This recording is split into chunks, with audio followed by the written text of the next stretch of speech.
Hey, welcome back. What a interesting morning. Appreciate all the presenters this morning giving us their perspectives on care once you are diagnosed.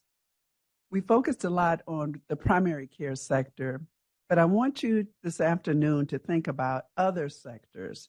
That is how you integrate with specialty care, what happens in the hospital and emergency department. So as we go into our next panel, we have several people who will be um, presenting virtually. And thank you. I see you both on the phone. Thank you. So let's start first with Dr. Anna Chodos. You can introduce yourself and begin your presentation. Thank you.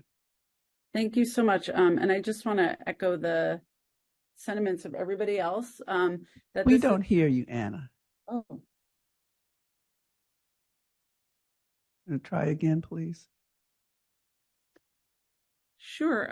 You don't hear me now? It says my mic is working. Oh, they can hear online.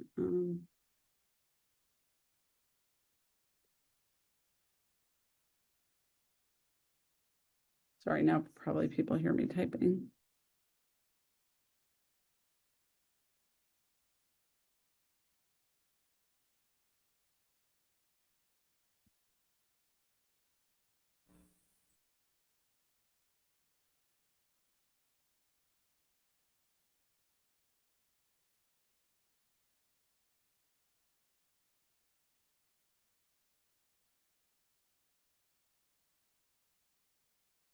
Can you try again, Anna? Perfect. Oh, great. Okay. Great. And we're just going to go put ahead. that into slideshow. Thank you so much. Okay, yes, I will introduce myself. Anna Chodos. I'm here at UCSF, so very sorry not to be there in person. Like Dr. Neal, I also have some clinical obligations today. So, but I will say this was just already such an inspiring morning. Incredible to see so many people who have had such a huge impact on the field and are really shaping it for the future present today and hear their thoughts and how things are moving forward. So thank you so much for this opportunity. My role today is just to speak for a few minutes about how people living with dementia are experiencing specialty care and some of the barriers we face there and how we can think about integrating the challenges and barriers that are still there, how we can think about addressing those as well as really bringing that back to just primary quality care for people living with dementia. And of course, I guess I would add their caregivers. So if you go to the next slide, it may just show my picture, which you are also probably looking at on the video. I just wanted to say I'm here at a safety net hospital, but it's also a campus where we provide outpatient care. So the perspective I'm coming from is I did do primary care, general adult primary care. I trained in internal medicine and then did my geriatrics fellowship here at UCSF. But I did general primary care for about 6 to 7 years. And now I really focus on geriatrics co-management in primary care. So I really see this ball going back and forth in terms of patient care plans for specialty care as it goes back to the primary, as they might see me as they're getting more complicated or issues related to the dementia are starting to impact care in a more, I guess I would say, obvious way. And so watching this interplay, I've been able to observe some of the challenges that specialty care has in really addressing the needs of older adults in general, but really when it comes to people living with dementia. So those are some of the things I want to touch on in the cases that I'm going to present. We can go to the next slide, please. So it's obviously, as we go through so much material today, it may be hard to remember the major take-home points, but they're really here. And I think the challenges in caring for people with dementia from a specialty care perspective and integrating their care back into the primary or overall care of someone living with dementia, there are several major ones. And one is that really specialty guidelines that these specialists are working with rarely incorporate the needs of people living with dementia or condition-specific needs, considering the needs of someone with dementia in their own guidelines. So obviously we are very I would say, advanced and evidence-based medicine practice now as the standard of care, but they don't have evidence to rely on. Very often people living with dementia are just excluded from trials about heart failure or trials about certain types of cancer or trials about other chronic conditions.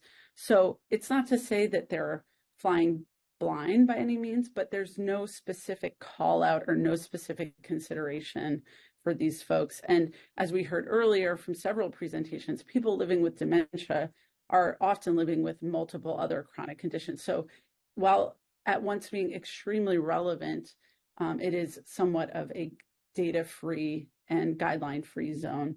And then sometimes you will see an incorporation of considerations of older adults or those living with dementia in the guidelines, but it's often too vague.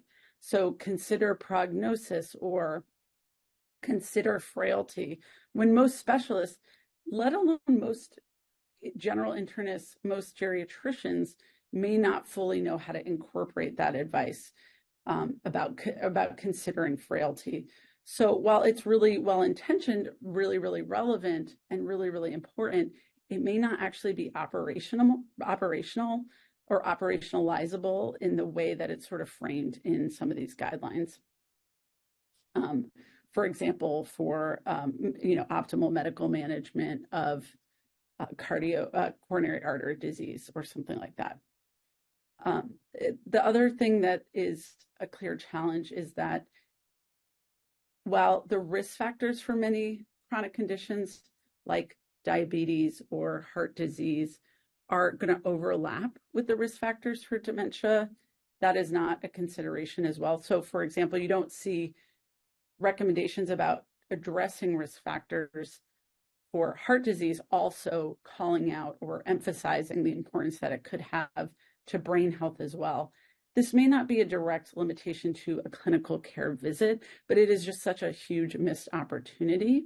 And it's a huge reason to emphasize as we go forward with recommendations and planning for the need to involve specialty care and have specialty care on the team, so to speak, as we think about how to improve specialty care for people living with dementia and prevention of dementia.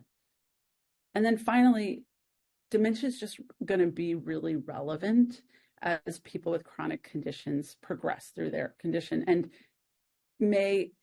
clearly has an interplay, meaning dementia may make managing a chronic condition more complicated and therefore worsen that chronic condition. So you'll see people living with dementia living with, fill in the blank chronic condition in a more severe state, or that the chronic condition, a heart condition, diabetes, will clearly worsen or accelerate dementia. So there really, again, should be a really strong motivation for us to be working together across specialties. Next slide, please. And then very importantly, care coordination. We here, I'm sure, are all very much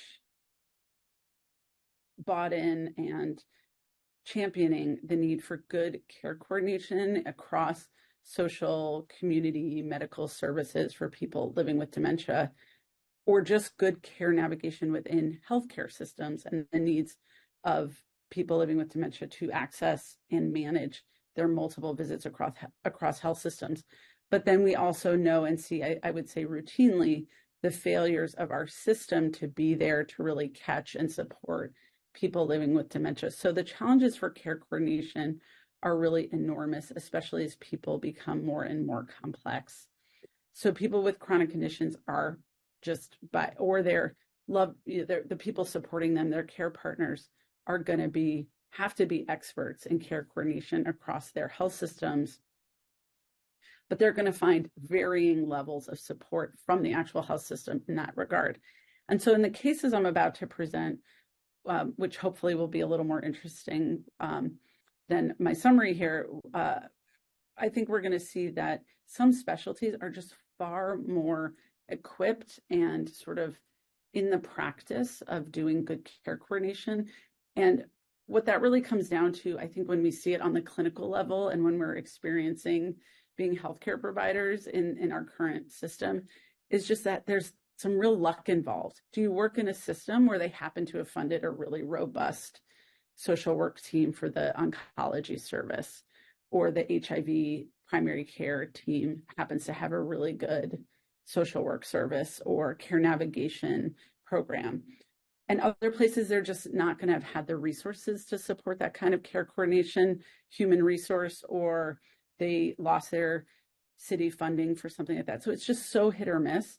And then also there's some specialties that are clearly much more primed and ready to do the kind of care coordination. And I do think oncology, many of us probably appreciate clinically that for our folks with cancer, depending on the type of cancer, they may and often do have a really robust connections to care coordination teams and often additional subspecialty teams to support care coordination, like a palliative care service or other resources like religious or community organizations that often support people with these conditions.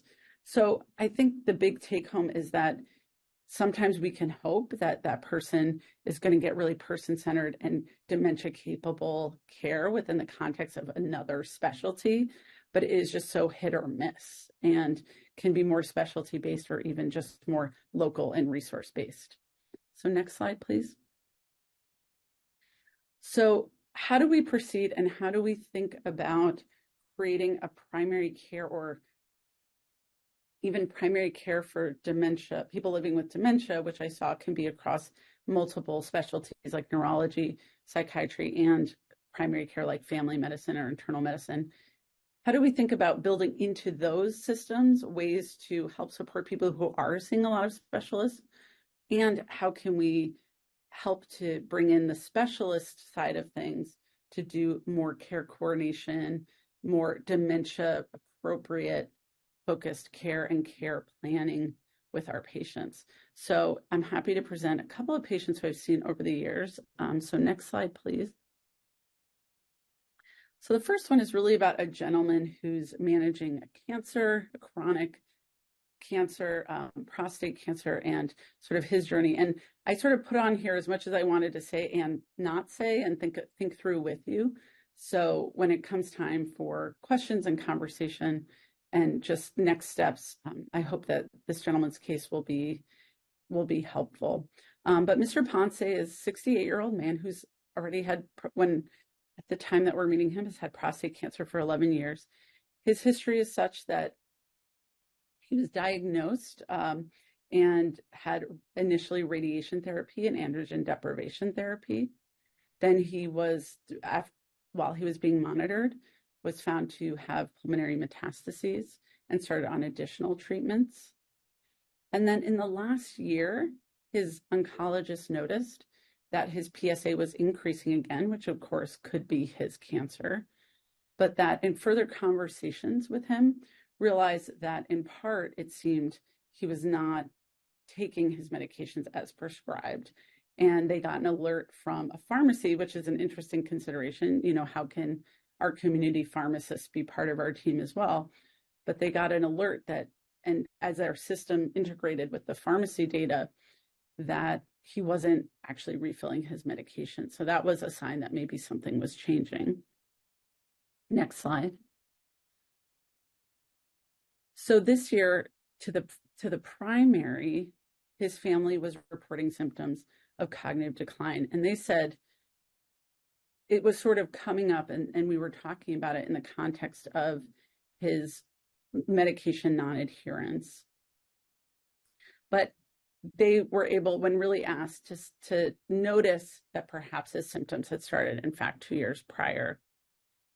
We, in doing the workup, for which it took several months, we were able to get, of course, fairly early on, a brain scan to note that there were no metastases there, that structurally it didn't seem like the cancer itself per se was affecting his brain in that way, but his evaluation did suggest atrophy in other areas, and all of his testing and evaluation history, a more involved history, was consistent with likely Alzheimer's disease, but functionally he was still, while in close contact with his family, was living on his own and fairly functional and stage to be in mild stage of his disease.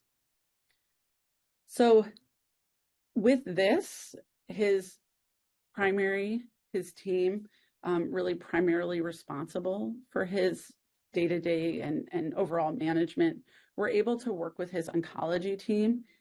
And in this case, we're able to rely on the oncology team for additional support.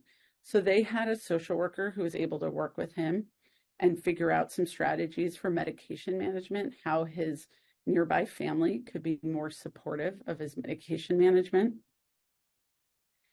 Also, and I think this came up earlier, so one might wonder why he didn't already have some advanced care planning done, but this was nevertheless a good time to revisit it if it had not already been established in someone with his diagnoses. But now is the time to go over advanced care planning again. He was able to get support from that with his social work team.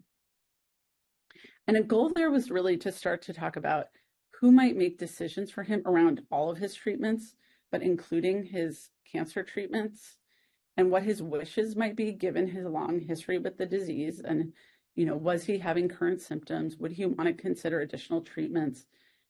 Because they noted that given the nature of his prostate cancer, he might be able to do an experimental trial or go on to get more chemotherapy. And who would be sort of his supportive decision maker or advocate in that context?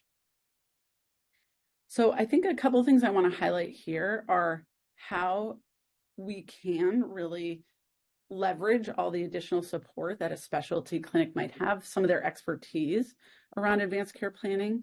But on the other hand, we may want to be involved. And when I say we, I'm really talking about the primary team that's caring for this patient and aware of and helping to make a diagnosis of dementia, about what are some of the challenges that he might have in doing the advanced care planning or making decisions about the next steps in his treatment, and what support might the specialist need, or how could we come together as a team to really think about what is the right next step, what might we want to recommend as a team, as opposed to just, again, I know this is a constant tension in our current medical system, but providing a long list of a la carte options for somebody, and having them decide how might we want to help guide them, help them think through, given his overall preferences, his experience with the condition, and knowing he has dementia that's going to progress.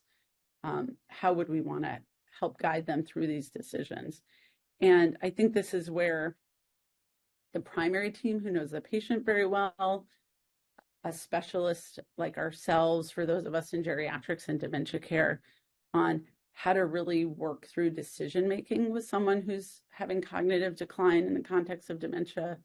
All of these things become a very individually relevant consideration, and something that may be beyond just one specialist handling expertly, or sourcing out, let's say, to another expert. For example, I think in some other scenarios, this person might be referred to palliative care to have goals of care discussion, or to geriatrics to have goals of care discussion. So again, what always strikes me about his case is there was a lot of support for him around some critical issues that were really, really helpful to primary care. But that advanced care planning was really probably going to be most successful with a group and team effort to support this patient.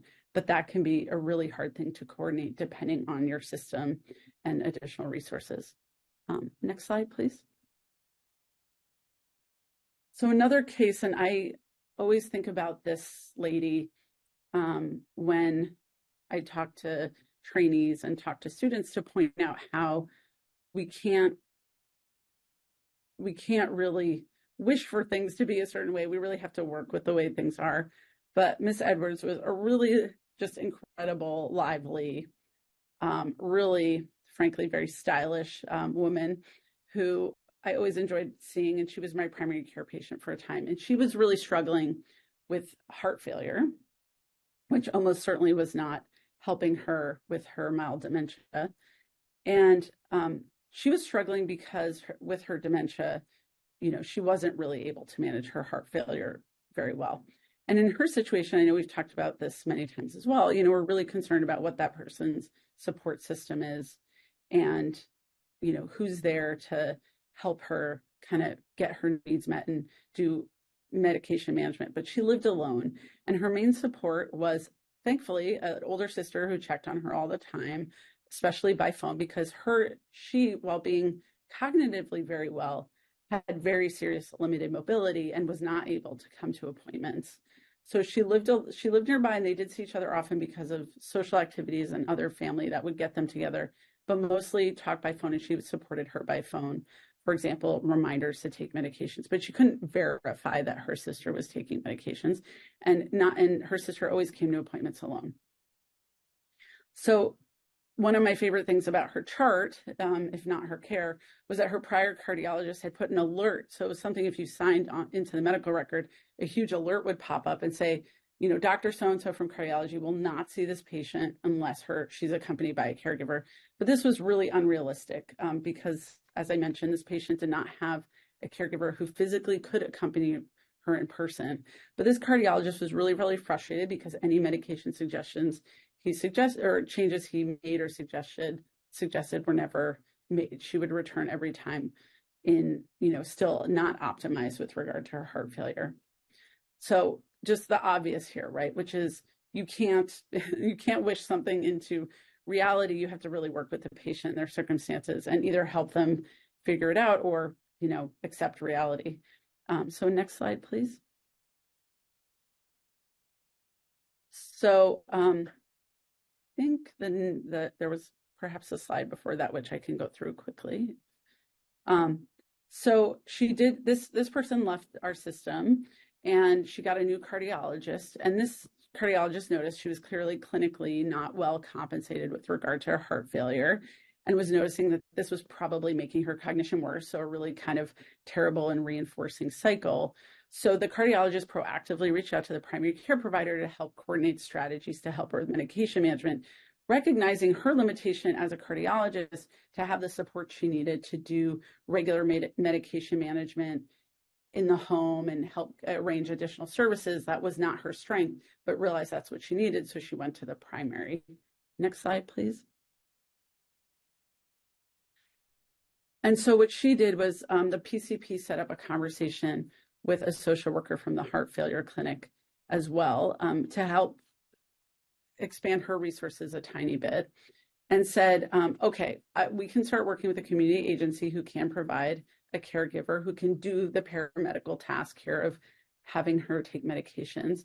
But how about we also simplify, avoid any over medication or, being too aggressive, knowing that she's not compensated. Maybe she doesn't need, too much more medication if she were actually adherent, and working on getting a pharmacy that could send her a pre-filled Mediset.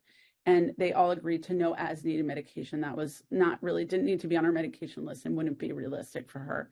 They were able to order briefly home health for home safety and medication adherence strategies, if not teaching that would stick or not stick.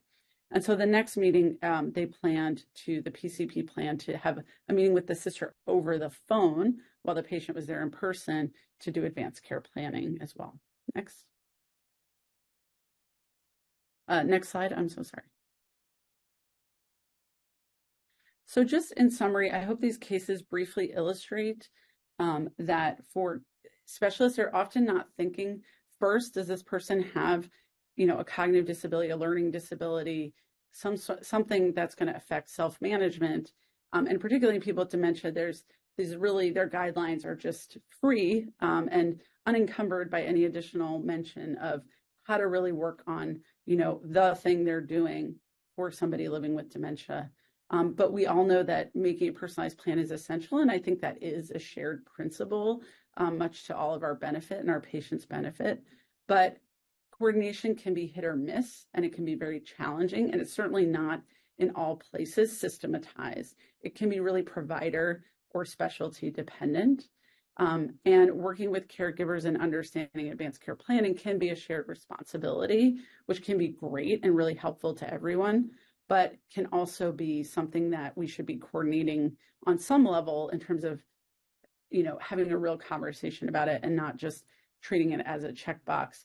So that we're all really coming to a personalized plan that incorporates the needs of specialty care, but that also doesn't leave the patient swimming in a sea of more tasks that they can't manage and aren't coordinated. So thank you so much, and I hope that's a helpful perspective to guide the work of this committee.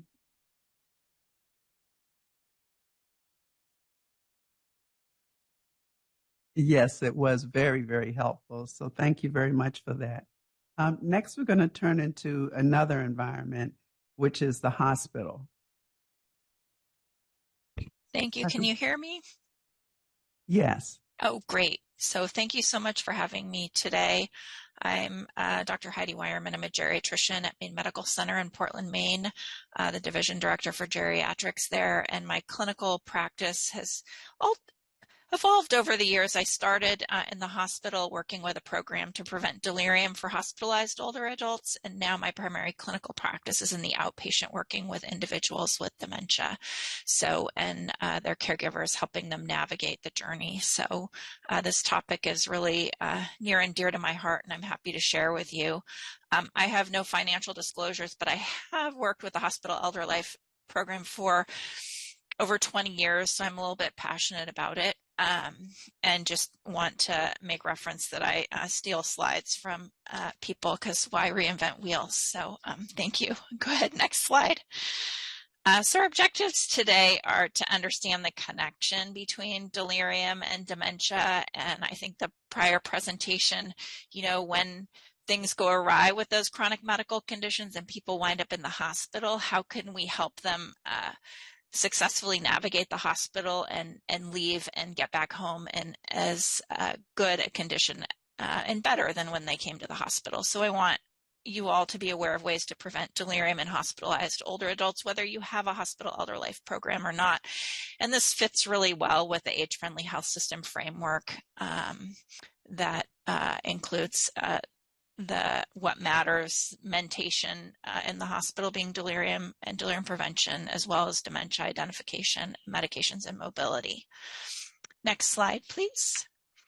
So I want to start with a case of Roger Not So Good, which you can imagine this case will set us up to think about how hospitalization can not so good, and kind of frame this talk around a little bit around delirium and dementia. So Roger is a 78-year-old gentleman who's admitted from home where he lives alone. He has mild cognitive impairment and has memory loss, but so far his function is intact, though his family does help monitor to keep him on track. And he presented to the emergency department with sudden onset with difficulty breathing. He had a past medical history of the amnestic mild cognitive impairment, congestive heart failure. He's had a fall in the last year, but no injury from that, and some osteoarthritis of his knee. So in the emergency department, he's evaluated and is noted to be having an exacerbation of his congestive heart failure. He continues to be short of breath despite getting some intravenous medications, diuretics, to try and take the fluid off, and he's requiring oxygen, which is not usual for him. So he's admitted to the hospital, and it's anticipated that he'll only need to be with us for a couple of days, kind of get him tuned up and get him back home. So he spent the day in the emergency department. He had a Foley put in place because he was having challenges with getting to the bathroom, and he was urinating really frequently. So he had that catheter in his bladder. He made it up to the medical floor and was struggling to fall asleep. And so there was an order that could be used as needed for sleep for diphenhydramine, also known as Benadryl. And so he got that and fell asleep. He woke up a few hours later really confused, and pulled out his Foley, removed his oxygen. So now he's hypoxic, which isn't great for brain function, and more confused. He pulls his IV out. He falls out of bed, trying to get out of bed, and just overnight is more restless. Eventually, because he hasn't urinated and he's getting the diuretics, he has a bladder scan that shows his bladder is full of urine. And so he has a fully placed and has a lot of blood and clots. So he gets a urology consult, has the Foley catheter in place, develops a urinary tract infection associated with this hospitalization, and remains in the hospital for over a week, and then has to go to rehab because he's fairly well decompensated at that point with his mobility and his cognition. Before he does finally get home. Unfortunately, upon returning home, he's now requiring assistance for his meal planning, his medications, and eventually is formally diagnosed with dementia because he was unable to return to independent function. So let's talk a little bit about delirium with our next slide. So this is the DSM-5 criteria for delirium, which includes the disturbance of consciousness with reduced attention, a change in someone's brain function, which can relate to memory, disorientation, or difficulties expressing oneself with language. There can be a perceptual disturbance like hallucinations, but that's not a mandatory part of delirium. It happens fairly suddenly and it can fluctuate. So people can appear kind of their usual self at one time and then not be so attentive. People can either be really aggressive and hyperactive, or they can also be just really sleepy and tired. In older adults and people with dementia, they're more likely to be sleepy. And so it's often just interpreted as people being tired and not identified as having delirium. In fact, over half the time physicians who are caring for patients in the hospital are not aware their patients are having delirium. Risk factors for under-recognition besides older age also include having a diagnosis of dementia. There's an assumption that what people are experiencing is how they usually are, even when it's not. It results in significant hospital costs, as well as our case outlined, post-hospital complications and costs as well. When patients experience delirium, they often describe feelings of fear and outrage and feeling unsafe and just feeling out of control. So it's really disturbing scenario for people to experience. Next slide.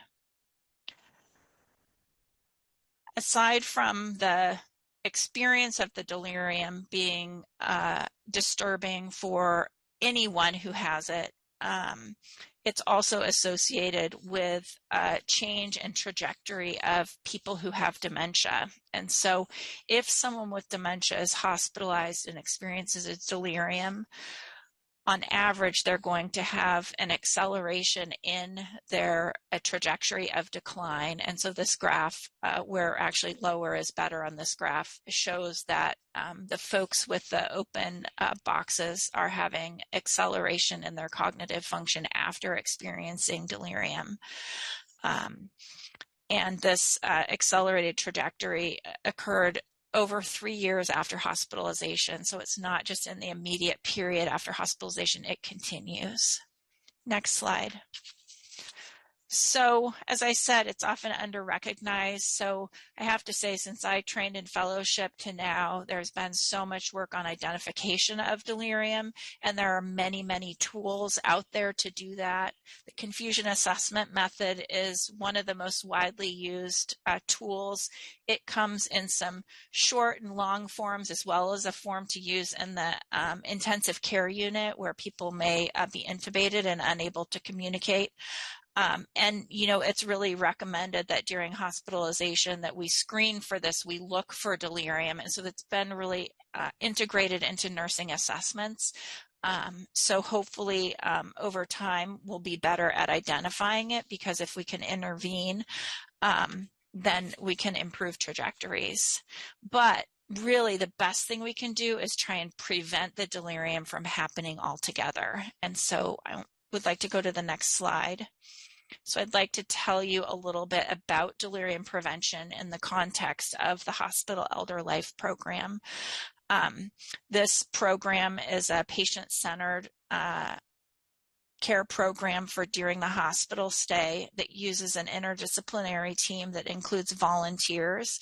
And the goal of the program really is to maintain physical and cognitive functioning despite the hospitalization, maximize independence at discharge. This program can have a hospital-wide or unit-based focus, and again, skilled staff and volunteers carry out interventions that supplement what is considered usual care during a hospitalization. Interventions are directed to patients targeting known risk factors for cognition and functional decline, and then we always like to monitor outcomes. In a meta-analysis of 11 clinical trials of delirium involving over 3,000 patients, the odds of delirium were 53% lower in the intervention group compared with controls. And so this prevention programs were multi-componented target risk factor strategies that were similar to the hospital elder life program. Next slide. So HELP addresses precipitating factors for delirium. So not all the reasons people get delirium, but the precipitating factors, which are often in the hospital, all these additional medications people are getting, just being in the unfamiliar environment, developing dehydration and not eating because of lack of access to food, hospital-acquired infections, pain, and sleep deprivation. So in general, delirium prevalence on admission to the hospital, because we struggle to detect it, it's somewhere between probably 10 and 25% of individuals who arrive at the hospital are already experiencing delirium, and during hospitalization, another 25% of individuals can also experience delirium, bringing that up to almost half of older adults can experience delirium as part of their hospitalization. And while we don't know all the causes, there's multiple hypotheses, it is great that we have a program that can help us prevent this outcome. Next slide. So as I said, the Hospital Elder Life Program focuses on delirium prevention. And as part of the prevention of functional decline, it's also been shown to reduce falls, which often is a component of the expense behind prolonged delirium. It's been shown to decrease length of hospital stay and reduce nursing home placement, as well as readmission status, and it saves money as well as improving the outcomes for patients. So next slide. So targeted interventions by volunteers target the risk factors. And so volunteers work with patients usually 2 to 3 times a day, and work every individual who's enrolled in the program has a focus on orientation as well as therapeutic activities. They also get some form of mobility intervention, and if people are frail and not moving well, it may be active range of motion, but the goal is to get people moving out of bed as early as possible during their hospital stay and to have them move frequently. We focus on maintaining and improving nutrition and hydration status, helping people order meals, as well as helping people get set up for meals and making sure things are at the appropriate temperature. There is a relaxation and sleep protocol that's part of this program to try and have people avoid sedating medications, which can increase risk for confusion, delirium, and falls. And then we are always having to remind people to address their other sensory impairments, which may be vision issues and hearing impairment, and making sure that we're interacting appropriately or providing devices so that they can interact with the medical system better. Next slide. This is just a picture where volunteers are focusing on a range of motion exercises that are enhanced through use of a ball. And I particularly like this picture because it shows that our volunteers range from teenagers up to older adults and retirees. So it's a great program for engagement in the hospital setting. Next slide. So I'm going to have us get back to Roger, except now Roger gets better. And so if you'll remember, Roger's a 78-year-old man who's admitted from home where he lives alone. He has mild cognitive impairment, again, that memory loss, but intact functional status. And he presented to the emergency department with the shortness of breath. So in the emergency department, he has an evaluation and is noted to have his exacerbation of heart failure, and he remains short of breath and on supplemental oxygen despite diuretics. So he's admitted for diuretics and congestive heart failure teaching with an anticipated length of stay of 48 hours or less. So he has a hospital elder life program evaluation and risk factors of cognition due to impaired recall and an intact clock on his mini-cog. Mobility and sleep are also identified because he does have some challenges sleeping sometimes at home. So the sleep enhancement protocol is initiated, which includes some instructions to him around around relaxation techniques. The team looks at his medications and makes a recommendation to schedule his diuretics a little earlier in the evening so he's not up needing to urinate all during the night. And in collaboration with nursing, they note that he's okay to mobilize. He's just dyspneic and having trouble breathing because of the oxygen. And so volunteer visits are initiated to include orientation, therapeutic activities, and mobility, as well as the relaxation exercises to help him sleep. So when he gets to the medical floor, there's no Foley in place. He has a urinal at the bedside because he is going to be passing a lot of urine. And when he goes to bed, his head is elevated a bit because of because of his breathing and being a little short of breath. They try and keep the room quiet. He does have melatonin available if he needs it for sleep, but is encouraged to use relaxation techniques. The next day, his oxygen is weaned so that he's not requiring oxygen by late in the evening. He gets education around his diet and congestive heart failure, which also includes some instruction for his family since he does have some mild cognitive impairment. His diuretics are given, at 5 p.m. instead of 9 p.m. And he mobilizes with the nursing and the staff, and he discharges home on hospital day 2 with an understanding of the need to weigh himself daily and a booklet to assist with tracking and remembering and follow up with the congestive heart failure nurse. His family members involved to make sure that these medication adjustments transition to home, and he does return home to his prior level of function and cognition. So he didn't need physical therapy or urology. He didn't have a fall. He didn't go to rehab. He didn't need antibiotics for a hospital-acquired infection, and he continues to have mild cognitive impairment. He has not progressed to having dementia yet. Next slide. So this is just another picture of volunteers helping people walk in the hallway, and so we collaborate with physical therapy to use the appropriate equipment. Next slide.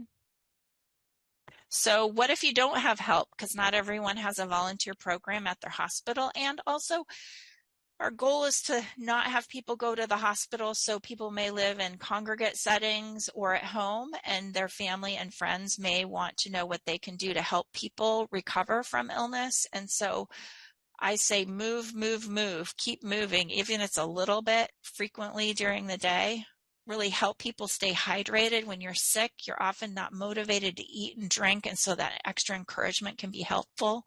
Same thing with nutrition, and in the hospital, assistance with ordering so people are getting nutrition regularly.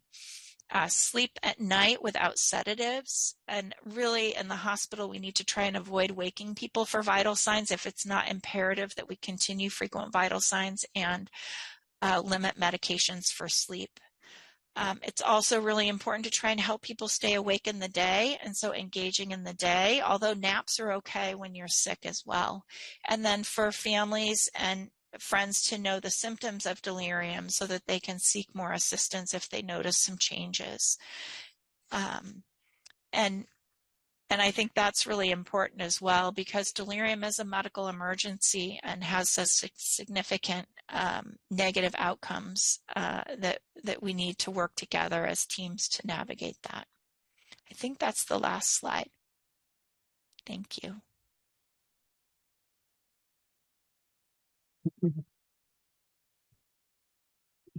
Excellent presentation. Thank you for having us understand about the hospital care and the importance of screening for delirium and preventing it. So thank you very much. Now we'll look at the emergency room, the other door to the hospital. And then can I advance this way, or do I just say next slide?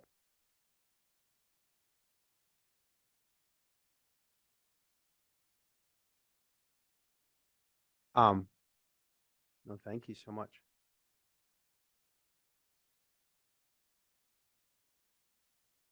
And if not, I can just say, yes. All right, I'm going to go back. Thank you. Speaking to the mic. Hey, so my name's Kevin Bice. I'm an ER doctor. If you were in a class with me, I'd ask you to stand up and stretch out right now because we're about an hour and a half after lunch. So thank you for staying cognizant.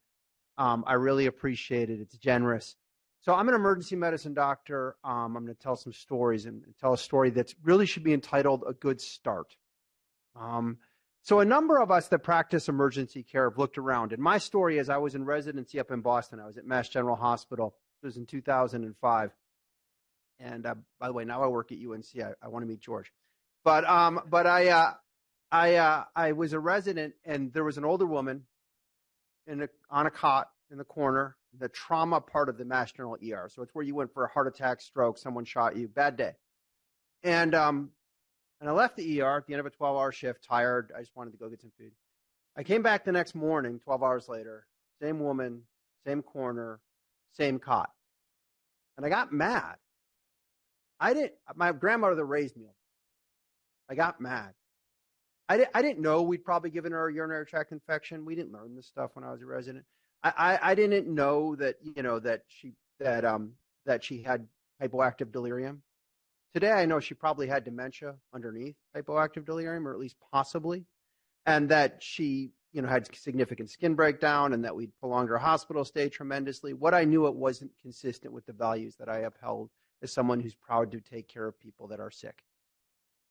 So I started doing geriatrics, and it's gone on, and it's been a real blessing. We wrote criteria for geriatry and fellowships. There are now fellowships across this country and in other countries as well that utilize those criteria. And we've really tried to advance, care of older adults. And that journey has gone clinical and then into programmatic and somewhat sort of like policy, financial aspects of healthcare. And that's the journey I want to talk to you about. And my messages are twofold. One, support geriatric ERs in whatever way you can. And then two, a bigger point is, we're advancing healthcare for those with dementia. If we don't pay attention, and I'm stealing from a further presentation, I think, on accident, to the health ecosystem in which that care is being delivered, we will not achieve success. Right now, while we're having these wonderful conversations, there are thousands of older adults with dementia lining the hallways of emergency departments across this country, staying for days. It's not okay. So I work at the University of North Carolina. I've also worked with some startup companies that aren't really, they're mission aligned, but they're not relevant to what we're talking about here today. I'm heavily supported by West Health. I get to serve on West Health, and Johnny Hartford are both not-for-profit foundations that advance this work, and I serve on the board of West Health. Tell you one more story about this building. I think it was the last time I was here. Might not, maybe not. I met with Eric Hargan, who's the former Deputy Secretary of Health and Human Services. Really nice gentleman. Like his person walked him in, and I was all nervous. And I'm sitting there, and I'm like, oh, Deputy Secretary, it's a pleasure to meet you. And here's why you should love geriatric ERs. And 8 minutes into the talk, he's like, hey, Kevin, did anyone not give you the memo? We don't want anyone to go to the ER. And I said, that's fantastic, sir. I was feeling a little cheeky. How's that working for you? That's what he did. And we got 45 more minutes, and then somebody brought him out of the room, because the answer is 29 million older adults. And we're talking about cognitive impairment. We're talking about dementia, I know today, but many of those folks are older. Not all, many. And I am all for, as we heard from some wonderful presentations earlier today, strategies to avoid the need for emergency care. Absolutely. But like the Swiss cheese model of air prevention, it will not be adequate. We need to do something other than throw up our hands and cry uncle when someone arrives in the ER and hope they come out on the other side not too wounded or hurt or, and having run up tremendous healthcare bills. And I say all of this aware that the colleagues I work with in emergency medicine are fantastic. I'm proud of the clinicians I work with. I invite you, come work with us. It's not an easy day. But the system is not designed for the complexities and frailties of patients that are older and certainly patients with cognitive impairment. In fact, it's an utter fail on that front. So I'm proud of the people, but the system needs redesign. But simply trying to avoid it, great, but we need to do better than that. There needs to be a safe, effective, non-iatrogenic emergency care system for everyone when they're having a bad day in this country. Otherwise, we are failing our mission to the American people, period. You don't need me to go over this. In fact, the wording on the slide is just a little bit off, but bottom line is we know it. Many individuals with dementia utilize emergency care services because where else do you go? Where else do you go? They're often more likely to be hospitalized. They're often more likely to come back. 7% of them die, of individuals with cognitive impairment with dementia, die after coming to an ER visit within 6 months. It doesn't necessarily mean we killed them, but like the prognosis here is not positive. It's incredibly expensive, and 75% in studies have had identified bad impact. As a system, we are not succeeding. And those of you who have been a care partner or had the experience of going to an emergency department with cognitive impairment, it is not the right design. So we need to address this to take better care of people with cognitive impairment and dementia. We also need to address it to have a safety system. Thank you very much, Dr. Lee. We've had some of this conversation for when new events come out. So right now, there's a big discussion about these medications. Perhaps you've heard of them on this committee. I am not here to voice an opinion on cost, efficacy, any of that. I am not a neurologist. That is not my deal. What I know is that I ended up giving a lot of talks on this recently, and now I've recently been talking with some folks at CMS and some people at the FDA. There's two fundamental problems with patients on these medications arriving in the emergency. One, they can present with any neurological symptom and you can't diagnose it on a head CT, and most ERs don't have an MRI. So if they show up with almost any neurological symptom right now, the right care pathway is to get an MRI, and quickly, but you don't have one. So you end up transferring patients frequently for MRIs. Now, there's not tons of patients on these medications yet, but two is they can look like they're having a stroke and you don't see it on a CT. So if someone comes in, if I fell down right now and I was on one of these medications and you brought me to George Washington's ER and I looked like I had a stroke and it started an hour and a half ago, they would get a head CT on me. And when that head CT came back okay, they would probably give me TPA if my stroke score was high enough. Well, if I'm on one of these medications, there's a 20 to 30% chance that I have microhemorrhage from the medication, ARIA-H, microhemorrhage. We're still figuring out the data, but there's a really good chance that I have a highly increased chance of bleeding from that TPA, dying from intracranial hemorrhage. My point is not to solve all of this today. I'm so fortunate. I'm actually going to circle back with you. We're circling back with the American Heart Association to begin to have discussions between the stroke neurologist and the dementia neurologist to figure out how to navigate this so that I can tell my colleagues in the ER how to prepare. A lot of work to do here. My point is this. If we don't think more broadly about the healthcare ecosystem in which new interventions are being launched, we will not just fail to realize their potential, we will hurt people. This is one of those situations where if one of my colleagues that worked in the ER was a part of these conversations, we would have said, hey, wait, question. We got to think about this in advance. So I think we need a lot of voices. We need a lot of perspectives. We need another part of the ecosystem as we drive forward science in this. The advances are really exciting, but they're playing out in a much larger ecosystem that we're failing to consider and how they roll out. I think the computer decided they've heard enough of me. Oh, there we go. So geriatric EDs, what are geriatric ERs? They're not, for the most part, separate emergency departments for older folks, for older adults. What they are is hubs of disruption to an incredibly inefficient and iatrogenic healthcare, acute unscheduled care delivery system. So let's take the case of Miss Smith, who falls and has mild cognitive impairment and has diabetes. She has some comorbidities, as mentioned earlier today, and has a hard time getting hold of her doctor. Geriatric emergency departments, and I'm not going to go through the whole story, there's a lot here. Geriatric emergency departments do some things fundamentally different. And we do this through training, education, care processes, data track boards, etc. One, we triage patients differently. If you've ever brought an older loved one or an older loved one to the ER, you might not find you're waiting a really long time. And here's why. We have three buckets. There's five, but we have three buckets of care. One, you're dying right now and we need to do something. We will usually, unless we fail, not keep you waiting a very long time. Three, you're okay, and you need an ankle x-ray because you were like sprained your ankle playing pickleball with your significant other who can help take care of you, and we just need to make sure it's not broken. We'll usually get you your ankle x-ray pretty quick because that's not too complicated. But then there's this group in the middle that doesn't look like you're dying, although we're not always right because vital signs play out differently in older adults, and is complicated. At first glance, low acuity, high complexity. Those patients wait, and they wait, and they wait, and they wait. So geriatric emergency departments reformat the triage scale. Geriatric emergency departments have space for the caregivers. I mean, go around the country and the world saying your best friend in this situation. Not always the daughter, sometimes it's the son, but it's often the daughter. Your best friend is the daughter. Get her in that room. Get her a cup of coffee. Get her a blanket. Get her whatever you need to help in this situation. Get him whatever you need. Get whoever it is. Geriatric emergency departments have extra training, so we begin to think about delirium prevention. We have care processes to help eliminate falls, not just in the hospital. Everybody eliminates them in the hospital because you have to have lots of meetings and everything goes wrong if you have a fall in the hospital. But how do we use this fall to help you not fall again next week? We work with pharmacists to help do medication reconciliation. We use our EHRs to help identify medications that you shouldn't be giving. Benadryl for sleep came up in the last presentation, et cetera. So geriatric EDs are reformatted to help deliver better care for older adults. Frankly, it's still not where I want to go with my mom tomorrow, but it's a lot better than it was yesterday. And when you do that, you're able to set up care processes at home. You go from the front door of the hospital to the front porch of the hospital, and you begin to be able to connect with resources back at home. So you learn your community resources like, oh, that skilled nursing facility has IV antibiotics. Why would you admit them to the hospital? Or we've got hospital at home, or we've got home health. We've got advanced home health. I don't need to bring you into the hospital for this. I can, if I'm efficient and can like help you before we hurt you, I can get you home with some of the resources you need.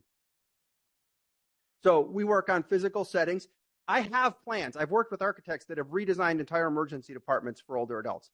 I call that the what to do if someone drops off a van full of cash in your driveway plan. We can help you. Most of us aren't in that situation. So most of the time it's light dimmers. My God, try having a shining fluorescent light on your face for 12 hours. Like for any of us, it's miserable. Like it's awful. It's care processes. It's great to have education. One of the first things we did in geriatric, he said, wait, all the nurses are going to St. Louis for their meetings and all the doctors are going to like Chicago or whatever, but we all work together. What you need to have is an implementation plan to begin to drive care processes forward. So it's not just, yes, I know the difference between delirium and dementia, but how are we consistently screening for these items and identifying them, incorporating them? And that has to be done in an intradisciplinary way. That goes into education. It's about the front porch, not just the front door. And of course, we begin to lean into, begin to create a tilled soil field for planting programs for better care with dementia, individuals with dementia and behavioral health needs. So when it comes to individuals with dementia, this is my opinion, and I think it's shared by a lot of the leading experts in the world on this. I don't think the ER is the right place to diagnose dementia. It's just, I think of it like diagnosing essential hypertension. I don't know, you're in the ER, your blood pressure is really high, but you're probably having a bad day. You are in an incredibly cognitive, stressful situation. However, if I don't identify that you have cognitive impairment in some form, I'm going to do many things wrong. One of them, I'm much more likely to give you delirium. And the other one is I'm not going to communicate with you effectively, right? I've got to be aware of that so we can think. I mean, if I just babble off 5 pages of discharge instructions to you and say, good luck, it's not going to go that well. So we have to identify cognitive impairment. And if we screen for cognitive impairment and it exists, we don't diagnose as dementia, but we try and follow up with primary care, neurologist, whoever's following you as per the earlier chart for further evaluation. Like, hey, might just be a bad day, but we should follow up on this because we can't afford to miss these opportunities to diagnose earlier, even if we're not the diagnosers. You have to adopt the care processes. I was just alluding to this. I think the rest of this is there. You know, geriatric emergency departments function by addressing the chief complaint of a patient. Like we figure out what's bothering you and then we put you in a box and we diagnose to that box, right? Lower quadrant pain. I know what to do. Well, what we do in a geriatric emergency department that's highly relevant to individuals with dementia is we also identify through screening the underlying geriatric syndromes and some of the social vulnerabilities, like food scarcity, for example, because we're not going to successfully treat you and work with you unless we identify, because those are traveling right along with whatever your chief complaint is that brought you here. Over on the side here, there's some wonderful videos. The ARP was kind enough to give us some funds to do like good videos with actors and stuff of how to work with people that have cognitive impairment. and have delirium. And like, it's an examples of what to do and what not to do. And what I love about the videos is the what to do is totally believable. It's what's happening every day by good people who mean well, but it's not delivered right. I think this is a really important point. I'm going to talk in a second about the fact that we've scaled. There's a lot of geriatric ERs of different levels of achievement, but a lot of geriatric ERs. It's wonderful to sit around and talk with my friends who also think mostly about emergency care of older adults all day. But then we're kind of a book club. And if we are going to impact change, we've got to think about how we align with other incentives in the system to drive forward change. And thus far, most of our co-travelers are healthcare systems. We need hospitals to say, yes, I will do that. So the first thing we did was stop. I mean, it's wonderful to talk about improving emergency care for older adults, but give my sort of way of delivery. But hospitals love stickers. So the first thing we did was create an accreditation program because, I mean, that way they can put up a billboard. We made silver. We made gold. That's great. It drives forward improvement. Like, it's a wonderful thing to do before we can change the reimbursement system. That's a little bit of my pay grade, or change other things. But we developed an accreditation program. You know, the next thing is understand the crises that your system leadership is going to bed at night worrying about. If I say GED, I think about geriatric ED. If I say that to my CEO, who's a friend of mine, he's thinking about a high school equivalent diploma. So he's not worried about GEDs at night. But I'll tell you what he is worried about is capacity. There is a profound capacity crisis in healthcare going on right now. And it's because we can't admit the people or put them in the hospital that we used to. We need to manage patients differently. And thank God for that, because who wants to be in the hospital? But if we think about how we align these incentives. So in the geriatric EDM movement, we've really driven towards better care can also equal more days at home, which is better for patients. It's better for the insurance company, kind of Medicare, it's a big insurance company. And it's better for the healthcare, the hospitals as well. And if you can drive towards more safe days at home and align that with quality, I think you can really start to scale. And we now have 491 accredited geriatric emergency departments in the country. We saw about 4 million older adult patient visits last year. Now, there's bronze, silver, and gold. And I'm talking a lot about gold. Bronze is not as good as gold, but that's another talk. But even the bronze ones have physician champions that have dedicated themselves, nurse championships that have done this, at least 4 improved care processes, and a culture of change and a culture of awareness. And you begin to move emergency care for older adults from the unknown, like I'm already doing it great, I see older people all the time, to the known unknown, like, oh, I better learn more about this so I don't cause delirium in my patients. So we're making good progress, and there's both accrediting body and a learning collaborative like the mini IHI of this work. And so I think we've made a lot of good progress on this front. Would love it if you work with hospitals to encourage them to join. It's all free. To join the the accreditation. I'm sorry, the accreditation is not. It's not my choice, but the accreditation is not. But the collaborative is completely free. We're just trying to distill better care processes. So what do we need to do next? This is all. I mean, I'm proud of it. I think it's great. And it's not me. It's a big team, interdisciplinary. The head geriatric champion nurse is probably the most important person at ER for driving forward culture improvement. What do we need to do next? We need to evolve the standard of emergency care. It's awesome that we now have a lot of sites that have gold stars for screening for delirium. But frankly, if my mother comes to my emergency department, you shouldn't need a gold star to screen for. It should become the standard of care, just like if I came with a big laceration on my arm, you'd sew it up. How do we drive towards that? Well, Medicare, and forgive me, usually I'm like the person in the room that knows the most about Medicare. I think I might be the one that knows the least today, so I'm going to mess this up. But there's an IPPS age-friendly hospital measure that's been recommended by Medicare that means it's likely to go forward and will be announced late summer, early fall. So we're beginning to turn some of this from nice to have to have to have. If we really want to make it the standard of care, we need to bake it in. We need to bake it in through how we incentivize care, like really. When we applied, I'm the vice chair of our healthcare systems health alliance across UNC Healthcare. When we had an MSSP ACO and applied to be a part of the ACO, we didn't have to mention our emergency department at all. That's not smart.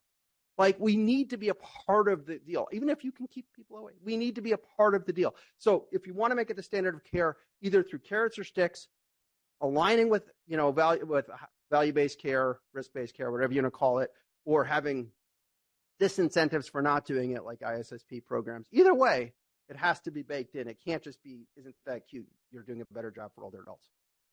We want to go beyond the ER. It's great to do a good job in the ER, but there's EMS systems, right? And then there's admission.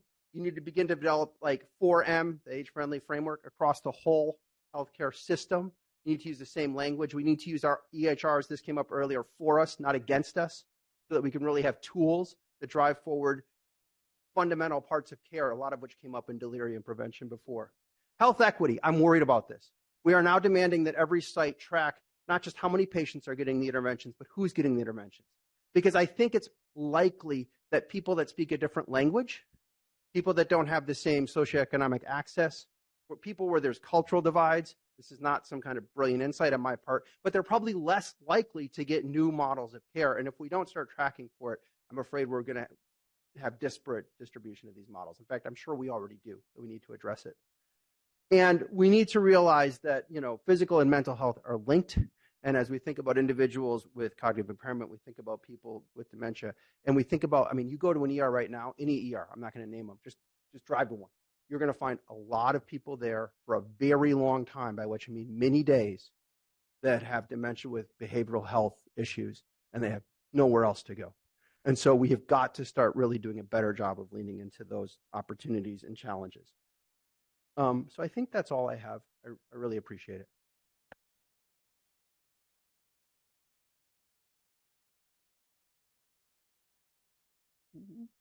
Thank you for that. And one of the reasons the EDs are crowded is because they can't get into primary care. If they knew something early enough and called and the doctor said, let me see you today or this afternoon, they wouldn't have to wait until it got worse and then it became life-threatening and had to go. I'm just going to take a few minutes for any comments people may want to have. We have 3 minutes before we take a break, and it'll be just a 10-minute break. Any comments anybody want to make? Helen? Microphone. Hi there. I want to thank everybody for this afternoon's presentations. But the entire topic of the ER is something that has affected me quite profoundly in my multiple years of caregiving. And I had one incident that I'd like to share. I'll keep it brief. My sister had been involved in a near drowning, and she was taken by ambulance to a local ER. And I arrived announcing, my sister had come in via the ambulance bays, and I was there as her care partner. I had all my documents, I'm right here. It was 1 hour. She was fully cognizant. She was cognizant when she was loaded into, or she was aware she was not in trauma at that moment when she was loaded into the ambulance. Security would not let me in. I said, would you please call in the back? The back wouldn't let me in. By the time I got in there, she was fine. She was in great shape. And I queried as to why I had not been allowed in. And they had no answer for me. We were busy. And I said, my sister may be quite articulate, and she's only in her early 50s, and she doesn't look like she has dementia, but did you bother to look at her clinical history? And this was a closed health system. They had her chart. And so I finally wrote a letter to the ER director and notified her the next time I will walk through the ambulance bays. I'm not a shy person, but to leave someone with dementia to be decision-making when they don't have that capability at that moment really horrified me. And the director, of course, was very apologetic. She actually phone called me. I was stunned. She called and said, I apologize. The next day, she gave me her cell phone. But I'm not aware that any system changes went into place.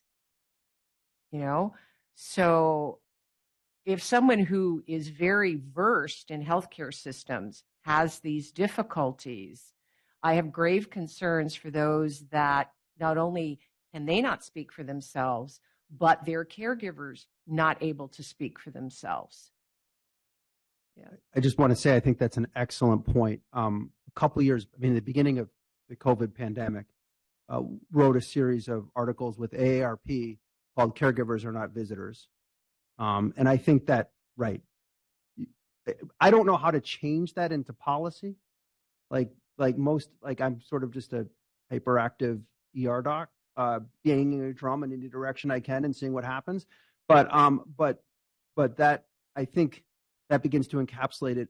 Healthcare systems and ERs understandably to some extent have visitor policies. Like it can be very hard to function, but caregivers are not visitors or care partners. And so you've got to put that in an entirely different bucket and process that differently. Thank you very much. We're going to take a 10-minute break and come right back. Thank you.